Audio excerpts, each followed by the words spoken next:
दूसरी जिज्ञासा है, साहब श्री शिष्यानुभूति में लिखते हैं कि शिव गुरु की चर्चा शिष्य भाव जागरण की अनुपम विधा है।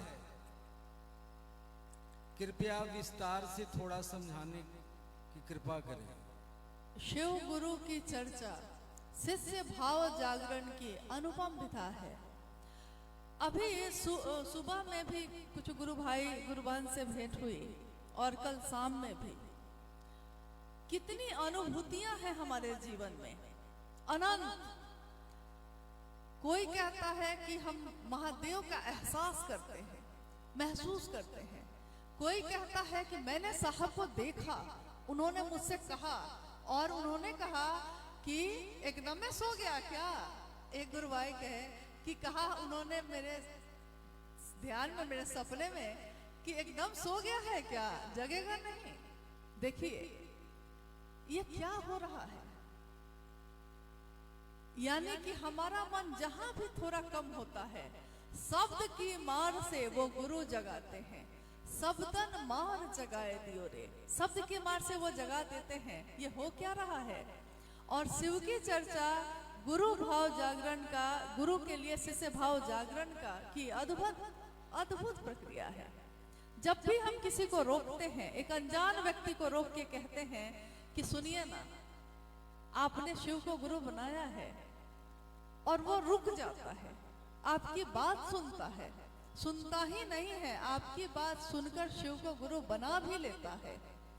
ये अद्भुत सी बात है। ये हमारे आपके बस की बात नहीं है, ये मात्र शिव के बस की बात है कि कोई भी रुक जाता है, सुनता है, मान लेता है, और सिर्फ मान ही नहीं लेता है, पूरे जीवन के लिए मान लेता है।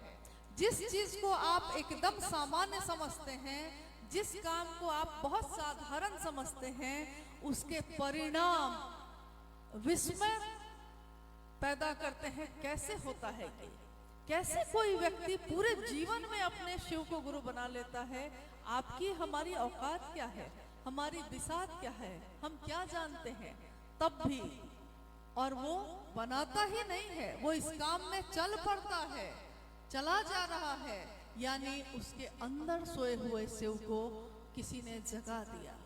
शिव तो था उसके अंदर, पहले भी शिव का अंश था, लेकिन वो जान नहीं रहा था, खुद से मिला नहीं था कभी। जिज्ञासा आई थी साहब के मंच पे कि शिव को हम देख नहीं पाते, कैसे देखें, क्योंकि शिव तो साकार है नहीं, शिव निराकार है, पूरे कण कण में है, लेकिन इतने ज्यादा है कि दिखाई ही नहीं देते। साहब ने कहा था, कभी आईना नहीं देखा है क्या। आईने में भी तो वही शिव है, लेकिन हम अपनी तरफ तो देखते ही नहीं। हम दुनिया के हर व्यक्ति को देखते हैं, अपनी तरफ नहीं देखते। और शिव की चर्चा शिष्य भाव जागरण तो करता ही है, अपनी तरफ देखने की यात्रा भी शुरू करता है। ये यात्रा जिसमें हम समझते